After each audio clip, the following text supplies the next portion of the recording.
March is Colon Cancer Awareness Month, and here with the latest on the importance of early detection and screenings, please welcome the director of the Colorectal Cancer Program at Cedars-Sinai, Dr. Zuri Murrell.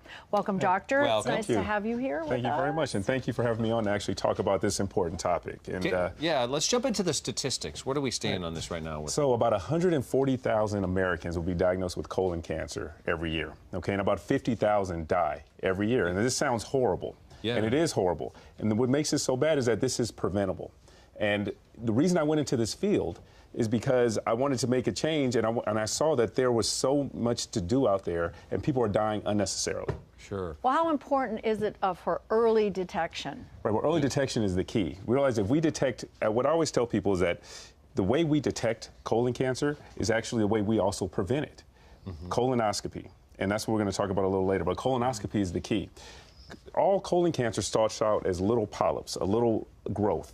And actually during this colonoscopy, you actually take the growth before it becomes a cancer. So it actually prevents colon cancer. Wow. So when do you start this screening process? So the average age, if you have no symptoms, the age is at 50, and for African Americans is actually 45.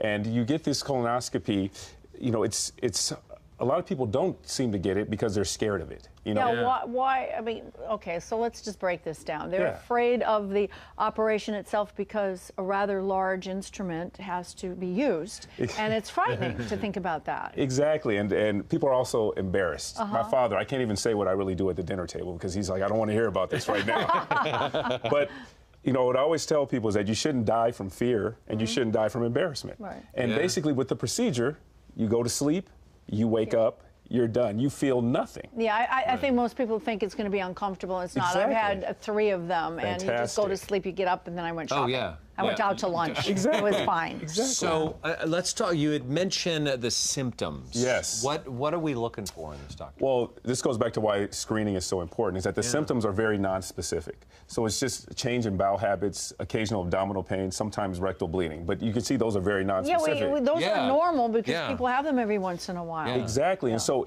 unfortunately, if those symptoms actually happen and they're attributable to cancer, it's kind of late in the game. And so that's why the key is screening when you have no symptoms, when you have no issues, because you won't really know.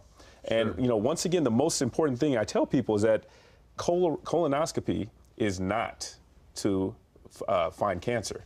Colonoscopy is to prevent cancer.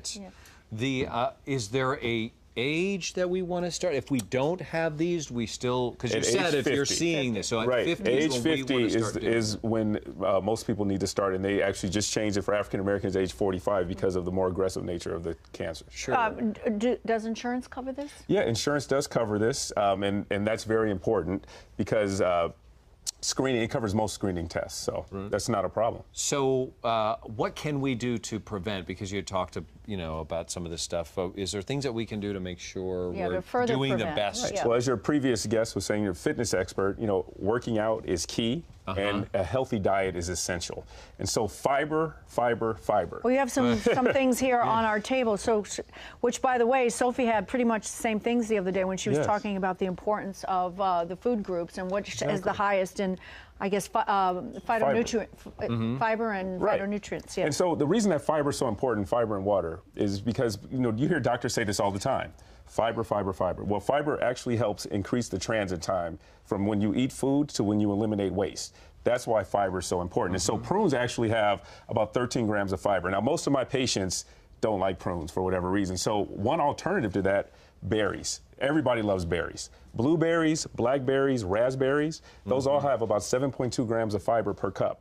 So, what I like to recommend is, since you need about 20 to 25 grams of fiber a day, I throw 2 cups of that in a blender and mix up with either almond milk or whatever you want to use, and then that's in protein powder. Yep. And that's my breakfast. Yeah, I will do that. I do the berries, or I'll do this. Well, you do all of this in the morning and have it juiced. Yeah, but I try to do. Yeah, lots of spinach. But I don't juice it so much. I do because I want to keep the fiber. I want to keep the fiber that's in there. What are we looking at? Supplements down here? Right. So other supplements that more and more research is showing that are very helpful is vitamin D and calcium, and also one other thing that's very important is decreasing how much red meat we eat. So other lean meats like chicken and fish are great in terms of antioxidants, and they don't lead to cancer formation. Why is red meat so bad for you? Well, you know, it's very interesting is the way we break down red meat, we break it down into something that actually can help, a pro-carcinogen, which is something that can help over time stimulate cancer. Now, this is not all red meat all the time. You can indulge every once in a while, but it's just not all the time.